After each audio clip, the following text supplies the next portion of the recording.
Falling for You and Jack-O-Lanterns 2, a Miraculous Ladybug fanfiction written, voiced and thumbnail drawn by me, EBRX. Happy Halloween, this is your Halloween special, and I hope you guys like it. Please enjoy Falling for You and Jack-O-Lanterns 2. Adrien had the biggest crush on the girl at the bakery, but never had an excuse to ask her out. He felt a bit creepy watching her from his car every day after shoots while his driver bought croissants. It wasn't stalking per se, just a bit of people watching. But now, finding out she was Shadybug made the dynamic a lot easier. So the moment they stepped through the portal into their universe, with her eagerly holding his hand, he asked her out. At first, she recoiled, which he expected, so Claw Noir decided that he would have better luck asking her with flowers. With Rose d'Arèche, to be precise. A few hours later, he stood on her balcony with a bouquet of the pink roses in hand, his heart racing. He would have taken the more conventional routes through her front door if he had any self-confidence to face her parents, but he didn't. Learning about Shadybug's troubled relationship with her mother in the other universe, he figured it was best to avoid that confrontation altogether. So he opted for the more stealthy approach of knocking on her trapdoor instead. At first, there was no answer, which he understood. It wasn't a typical way to enter someone's house. To reassure her that he wasn't a serial killer or a rat, he lowered himself with his baton to the windowsill and knocked again. He heard commotion inside just before she opened the window. Fleabag? She squinted in the dim light, looking confused. But that confusion didn't register in Adrien's mind at all. Her hair was down, falling just below her shoulders, framing her face perfectly. Adrien had never seen anyone so gorgeous. Was that you knocking? She asked, a hint of amusement in her voice. Yeah, he stammered, suddenly feeling even more flustered under her gaze. That's a bit weird, knocking on a girl's trapdoor like that. She tilted her head, crossed her arms and raised an eyebrow as if waiting for an explanation. Taking a shaky breath, Claw Noir lifted the bouquet a little, trying to play it cool. His fingers tightened on the stems, his nerves kicking in. Well, would it be weird to give a girl these? He held out the bouquet, his voice softening as he extended the flowers toward her. Only now did he realize how perfectly the roses matched the pink streak in her hair. Cute. She didn't respond right away, still studying him with an unreadable expression. He felt his heart skip, wondering if she'd let him explain or send him back the way he came. Her eyes flicked down to the bouquet and reached out hesitantly, her fingers brushing against the petals as she eyed him, almost as if trying to figure out his intentions. Roses? Why? She kept her gaze on him as he took charge, gently taking her hands and guiding them around the base of the flowers until her fingers curled around the stems. Is this about that date? Well, you didn't say no, but you also didn't say yes. So I thought I'd ask again, this time with flowers. She blinked as she took a moment to process his words before she sighed, looking down at the roses, then back up at him. This is a bold move, Agreste. Claw fidgeted at the mention of his name, rubbing the back of his neck. Yeah, Shadybug didn't like Adrien Agreste at all. He knew that fact all too well from the rants she'd go on. While it didn't bother him at the time, after all, back then he hated Shadybug just as much as she did Adrien. Now he felt a ping of guilt. I figured it was time to take a chance? She studied him for a moment, her brow furrowing slightly as she weighed her options while he held his breath, hoping she wouldn't shut him down. Finally, a small smile tugged at her lips. Alright, fine, I'll go on a date with you, under one condition. His eyes lit up with surprise, and he nearly lost his balance on his baton, swaying slightly as he caught himself. Oh? What's that? You buy me a turnip? A turnip? He faltered, looking confused. Sure, but why? She leaned back slightly. We're making a jack-o'-lantern. It's Halloween, you know. Wait, aren't you supposed to use pumpkins?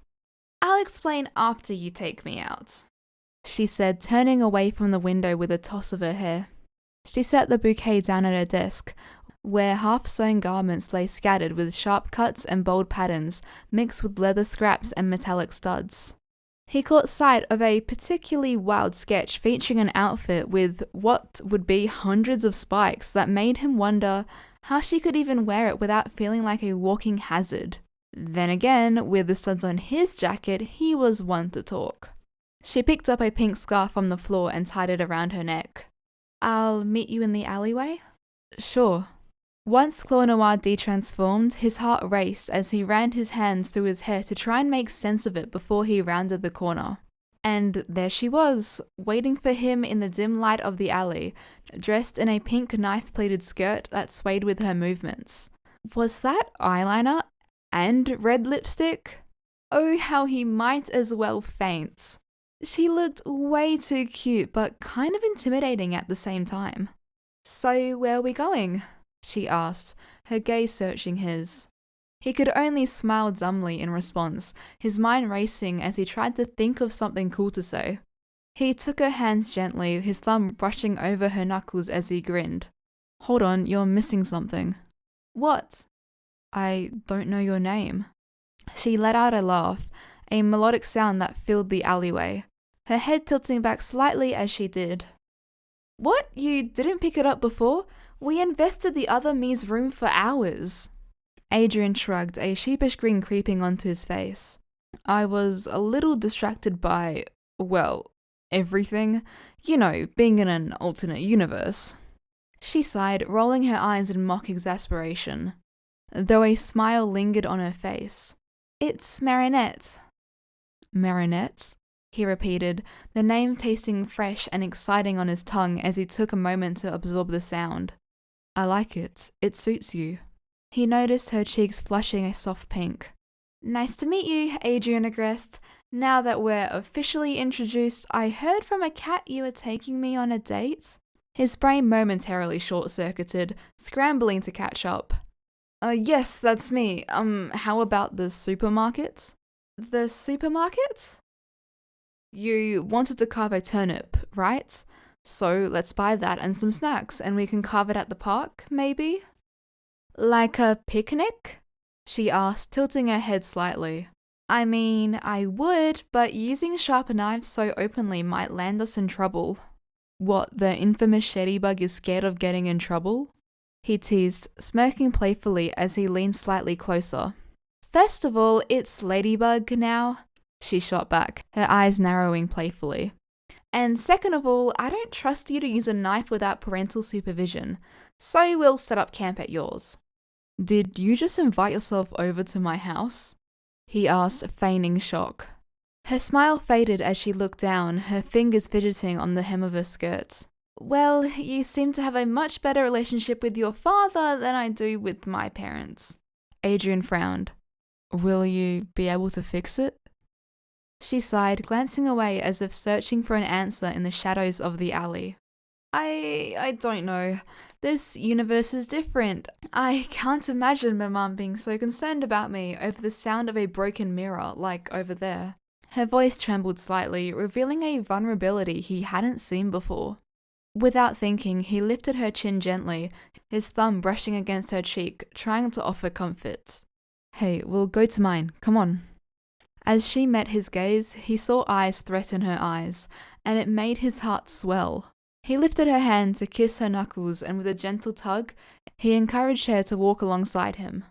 2 turnips, 5 scented candles, and 4 meters of orange fairy lights later, they arrived at the Agreste mansion. Adrien led the way, glancing back at Marinette to see her wide-eyed wonder as she took in the grandiose entrance. Once in his room, they started to set up their station, laying out the supplies on the coffee table. It wasn't long before Adrien's dad walked in, his eyebrows raising with curiosity. You kids want to do turnip carving? He asked, settling down next to Adrien on the couch, an amused expression on his face. That's peculiar. Yeah, Marinette said, her cheeks flushing slightly as she spoke, glancing sideways at his dad. For Ihahauna, which was Halloween, originally jack-o'-lanterns were carved from turnips. It changed the pumpkins when Irish people immigrated to America.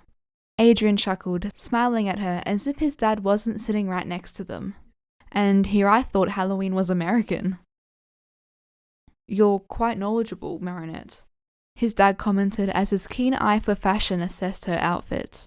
And that's a nice skirt. Where is it from? Oh, this? She trailed the hem of the skirt. I made it actually, along with everything else. His dad looked surprised. The flowers on the leather are hand-painted then? Marinette nodded, looking away. Adrien's father leaned closer, genuinely intrigued.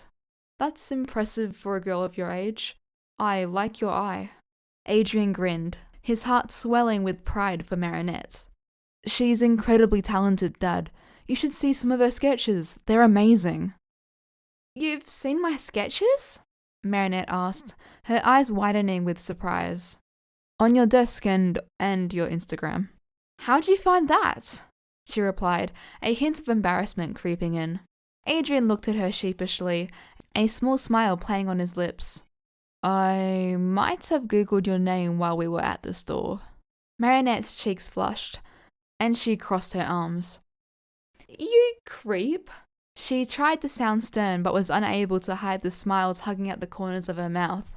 Adrien chuckled, raising his hands in mock surrender. I promise it was purely for research. She shook her head, a grin breaking through her feigned annoyance. Don't go googling anything else about me, alright? What, scared of your digital footprint? He grinned, teasing her.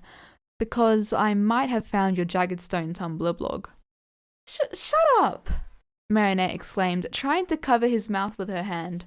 I'm allowed to be a fangirl. That's innocent. Adrien laughed as she coiled away from him. Before he was tapped on the shoulder by his dad, who stood behind him with an amused expression. You two are quite the pair, he said with raised eyebrows as he locked eyes with him. Adrien, why don't you help me carry the knife block and chopping board up here?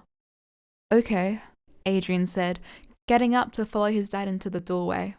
I can help, Marinette called after them, also standing up. We've got this covered, Adrien replied. You just light the candles.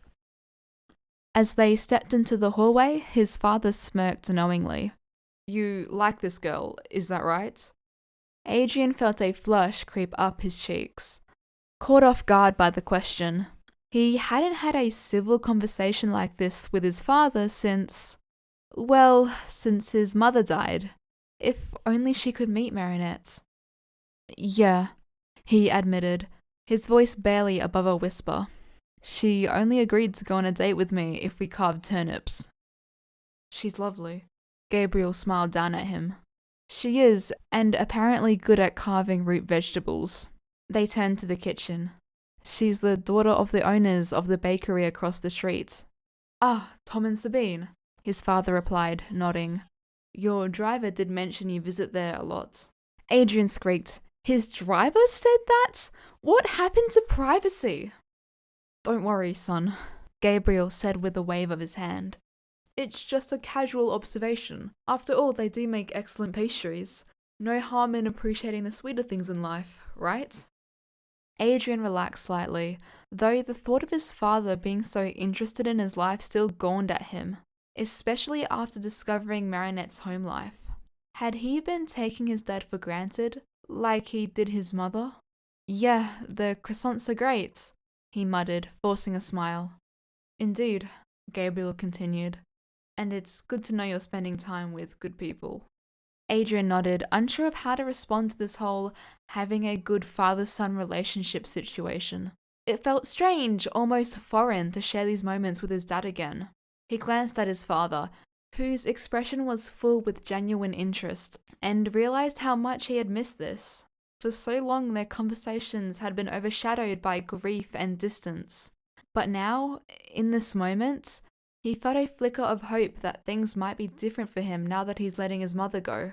Her portrait hung before the staircase. I guess it's nice to love again. If you told Marinette yesterday that she'd be willingly on a date with Adrien Agreste, she would have laughed and probably hit you over the head. Under no circumstances did she ever want to share the same air as that stuck-up model. Yet now, here she was, in his room, on his couch, carving turnips, of all things, while cinnamon candles filled the air and orange fairy lights shimmered around them. Their fingers brushed accidentally, and she felt heat rise to her cheeks as she looked away, trying to focus on anything but the boy next to her. Yesterday, her least favourite person in the world was Adrien Agreste. Her second least favourite, Claw Noir. But today they were the same person. And her heart? It was falling for him. What was this? Marinette stole a glance at Adrien, who was focused on his own carving, his brow furrowed in concentration. She felt her chest tighten. How could she stop this foreign warmth inside her? Well, she didn't want to. She's never cared so much about someone in years. Or been cared about by someone. Hey, you okay? Adrien's voice pulled her back to reality, his green eyes looking at her with concern. You seem distracted. I'm fine, Marinette lied, her heart pounding as their gazes met. She quickly looked away, fumbling with the turnip in her lap. Just thinking. He smiled softly. About? You. But she couldn't say that. She needed to change the subject, so she grabbed the turnip in her lap, running her fingers over its uneven surface. You know why these are called jack-o'-lanterns? She asked, a little too quickly, hoping to steer the conversation somewhere easier. Adrien glanced up from his carving, a small smile forming on his lips. No, actually, why? Ghost stories had always been Marinette's thing, ever since she was a kid. It was nice, believing in something bigger than herself, something unseen. Even now, she was still a bit superstitious. Well, she literally wields ancient superpowers. It would be weird not to be. Well, she began, eyes glancing down at the turnip in her hands. Centuries ago in Ireland, there was a guy named Stingy Jack. He was infamous for being, well, a trickster. Adrien's eyebrows raised, intrigued. Stingy Jack? Sounds like a character. Marinette smiled. Yeah, one night, Satan overheard stories about Jack's bad deeds and decided to see if they were true. Jack was wandering the countryside, completely drunk, when the devil found him and realized Satan had come to take his soul. Marinette looked up, searching Adrien's eyes for permission to continue. Was she oversharing? Was this too nerdy? Go on, I'm listening. Marinette chuckled softly before she continued. Jack was clever, even when drunk. Instead of panicking, he asked Satan if he could have one last drink before he headed off to hell. Satan agreed and took him to a pub. Adrien smirked. Yes, priorities. Being drunk, meeting the devil, all in a day's work. Of course, Marinette said, her tone lighter now as she noticed his engagement. But Jack didn't have any money, and neither did Satan, so Jack convinced Satan to turn himself into a silver coin to pay the bartender. The devil, impressed by Jack's thinking, did it. Then Jack snuck the coin into his pocket, where he had a cross, which trapped Satan in his coin form. Jack wouldn't let him out unless he made a deal. Adrien laughed softly. Wow, so Jack is a smart drunk, I see. Yeah, Jack made Satan promise not to take his soul for 10 years. Then, 10 years later, Satan came back. But Jack tricked him again by asking for an apple to cure his hunger, and while Satan climbed an apple tree to get it, Jack surrounded the tree with crosses, trapping him again and making Satan promise to never take him to hell. This guy, amazing character. Adrien let out a small laugh, shaking his head in disbelief. Right? Marinette grinned. Jack was clever, but it didn't end well for him. When he finally died, God didn't allow him into heaven because of all the terrible things he'd done. So he went down to hell, hoping Satan would let him in. Adrien leaned in, now completely engrossed. But Satan promised. Yep, Satan refused, keeping the deal. But he gave Jack an ember from the gate of hell to light his way. Jack carved out a turnip, put the ember inside, and is now left to wander the middle world forever. The room fell quiet for a moment, the flickering candles casting soft shadows around them. Adrien sat back. So that's why people carve pumpkins? To keep Jack's spirit away. Adrien glanced at the turnip in his own hands, then back at her, his expression thoughtful. That's kind of spooky, but also fascinating. I never knew there was so much behind it.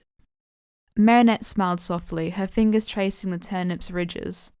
I used to be obsessed with ghost stories when I was younger. Still am, a little. That's pretty cool. I could see why you'd be into that. There's something kind of comforting about old stories like that, even when they're supposed to be scary. Marinette ducked her head.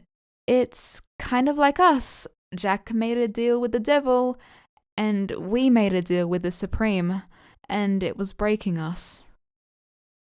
I guess we're both a little bit like Jack, huh?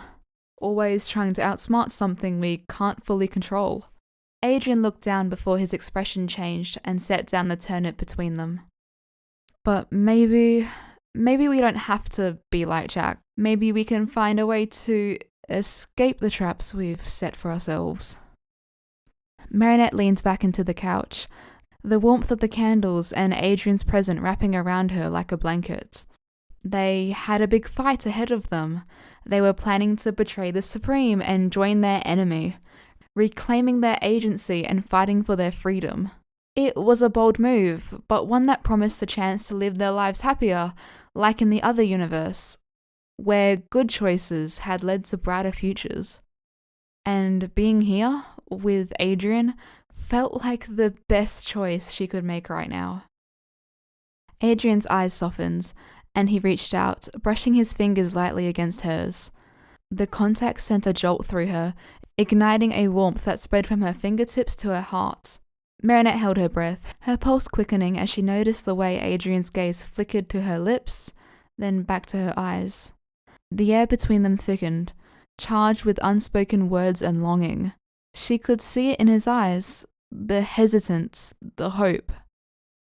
Marinette, Adrien said softly, almost hesitantly. Before he could finish, she felt a rush of courage.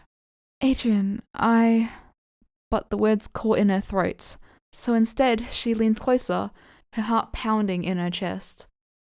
Adrien mirrored her movement, their faces drawing nearer.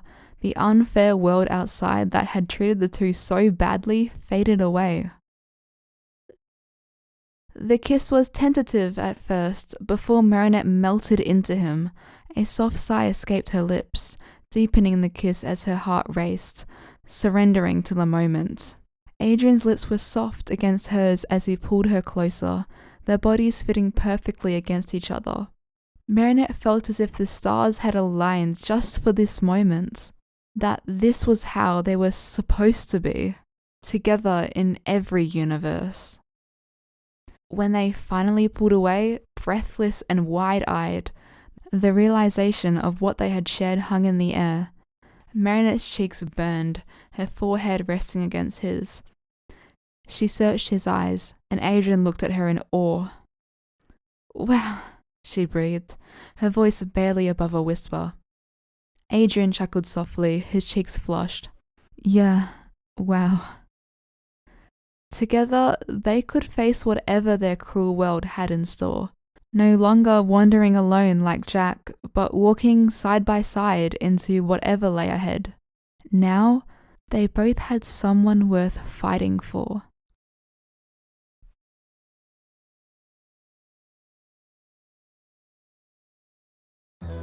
Thank you so much for listening. That was Falling for You and Jack-O-Lanterns 2, the 2024 Halloween special. Before I get comments, no, there will not be a part 2 to this, and if there ever will be one, it'll be next Halloween. So if you really want it, come back in a year. Speaking of upload schedule, Set to Love chapter 7, we're up to I think, will not be coming out this week, obviously because this video came out. So it'll be coming out next week. I'll try my best, and with better to be held than holding on, That one will be coming out on the week of the 20th of November. So less than a month.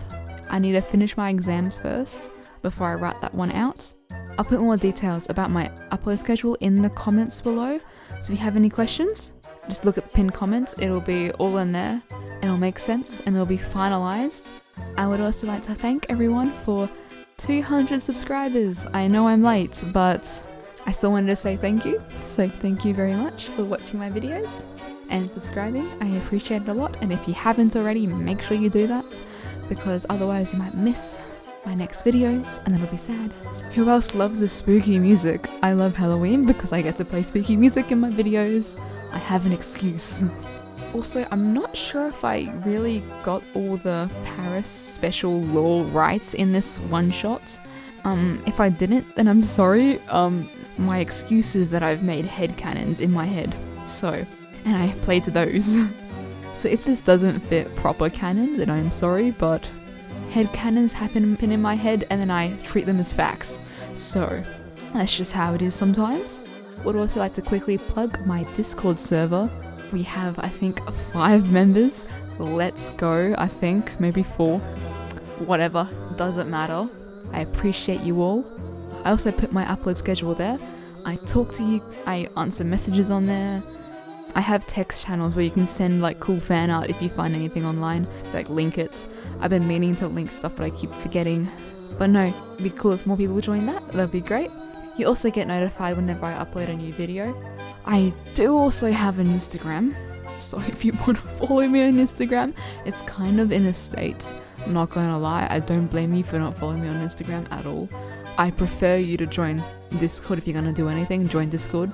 Also, if you join Discord, I also post like my arts before the video is uploaded, and a summary or like a blurb situation of like what the plot of the next video is gonna be. So it's not like spoiler, but it's more like teaser. So you guys get like teased, you get all the cool teasers there that I don't post on YouTube. I sometimes post it on Instagram, if I remember. But no, always on Discord, so make sure you join my Discord server, please. Thank you. Isn't this the longest outro I've ever done? I don't know how long this video is going to be. I'm at over 2,000 bars of recording that I need to chop through. So whatever that means. I hope this video gets to be over 30 minutes. Maybe that's why I'm rambling, because I want it to get over. Longest video, let's go guys. Longest video on Halloween, let's go. Oh, I should also talk about Christmas. So, in December, I'm not very busy at all. I'm going to be writing a crap ton of fanfic in December. I'm going to try and get through as much Set to Love as possible. Like, it's quite a long series, not gonna lie. I'm going to try and get through as much of that as possible and pre-record a lot for 2025, because I'm literally moving countries. Like, I don't think I'm going to be able to like upload anything if it's not pre-recorded for like a good couple months until like March or like April. Pretty much mostly Set to Love. If I come up with one shots, then maybe I'll also put those in the mix, but it's probably going to be Set to Love unless I finish Set to Love over December. And if that happens, I'll have to come up with something else, but I don't think I will. I have a feeling that it's going to keep going probably until quarter 2 of 2025. We'll see how that goes. But no, expect to be spoiled in December is what I'm saying. I'm thinking bi-weekly or tri-weekly uploads. I wanted to do like every day of December, but thinking about how I have to pre-record for the first quarter of 2025, I don't think I'm going to be able to do daily uploads in December. I'm thinking bi-weekly, tri-weekly, so that way I can record as much content as possible, so there won't be like a drought period while I'm moving countries. It'll just be, I'll have it all scheduled to upload at the right time, and I won't have to look at it. Obviously I'll read comments and stuff, but I won't have to stress about it because I'll be moving countries, and that's like a really big deal. So, and I'm also moving to a French speaking country. Guys, any French tips, please give them to me. I don't know if you guys have realized about in my stories, I'll use like French words here and there, but when I'm reading it to you guys, I always like skip the French words. I like skip the French words, or I say them in English, or I butcher them. So if any guys speak French, we have any French learning tips, or like any textbooks you recommend, or like a website, please give it to me. please. I need to be intermediate by like January. I am not even A1 right now. I am so cooked. We are so cooked. It's tragic. So French tips, please. Like my December is just gonna be packing, learning French, trying to get to intermediate, B1, B2, preferably B2, and then writing fanfic and pre-recording. That's literally my December. Unless something else happens. I think I'm also house sitting. I have to like feed birds. I've never fed a bird in my life. I don't know how to do that, but I'm quite excited. Oh, maybe I'll have a fanfic about a bird soon. Maybe, I don't know, who in Miraculous would own a bird? I mean, I could write a fanfic about maybe Marinette babysitting a bird. I could do that. You know, like lots of my fics, I try to be inspired by my own life. Like, this one, not really. This fic wasn't really inspired by kind of was, because I used to be really obsessed with ghost stories and supernatural stuff, and like I was very, very, very, very superstitious when I was younger. So I loved telling people, do you know why it's called a jack-o'-lantern? So no, okay, my own experience is in this fic. Set to Love is because I've been involved in lots of film, independent stuff. I've made films and animated films, like amateur stuff, and some of it wasn't that amateur, I'd say, but you know, I have like formal kind of, I have some kind of training in media, but lots of stuff in there is like direct from film shoot experiences, like experiences on set. Better to Be Held was a crazy story actually. The first part, very much personal experience of like having crushes that you haven't seen in years, like not even being in touch with them over like online, but them just like interacting with your Instagram all the time for no reason. I kid you not, this guy, I'm ranting, I'm so sorry. I kid you not, this guy, he was like liking my Instagram stories, right? And I thought, oh cool, and he even went through my highlights and liked all these Instagram stuff. I was like, oh that's cool, that's nice. And then he just kept doing it. So now, no matter what I post on Instagram stories, and obviously normal posts, he likes everything. And it's been going on for like 3 years now. I'm like, what the heck is this? Because so then I asked other people and they're like, oh my god, he's flirting with you. I'm like, but bro, it's been 3 years. Like, he slides into my DMs maybe once every 4 months. And then maybe I slide into his once every 6 months. What is happening? I don't understand. I think he's just a chronic liker, but not the point. Why am I ranting about this? What if the guy sees me ranting about, what if I accidentally link this YouTube channel to my Instagram, or like personal Instagram, and then he sees this, and then he will know exactly who I'm talking about. Oh, this is so tragic, it's so tragic. Okay, I have no, my rant is over guys, it's over. Official schedule written out. What I've said just here will be in a legible form in the comment section. Pinned comment, go look at that. It'll also be posted on the Discord server under the updates channel or the schedule channel, I'm not sure. Either one, probably the schedule channel. Thank you so much for listening to this story, which was Falling for You and Jack-o'-lanterns too, and also listening to my rant that I just went on. I'm so sorry. I don't get many opportunities, guys. Like, it's Halloween. Give me a break. Okay, I can do what I want. This is not how it works, but it doesn't matter. Thank you guys. I appreciate you all very, very much. Oh, no, I did forget to mention something. This fic was baited by Arlo. I'll have links to his Tumblr and his AO3 down below. I completely missed that. I am so sorry. I'm quite stressed at the moment, not gonna lie. Like, I should not be recording YouTube videos right now. I need to be studying for my exams. But thank you so much for listening, and I'll see you all next time. Bye!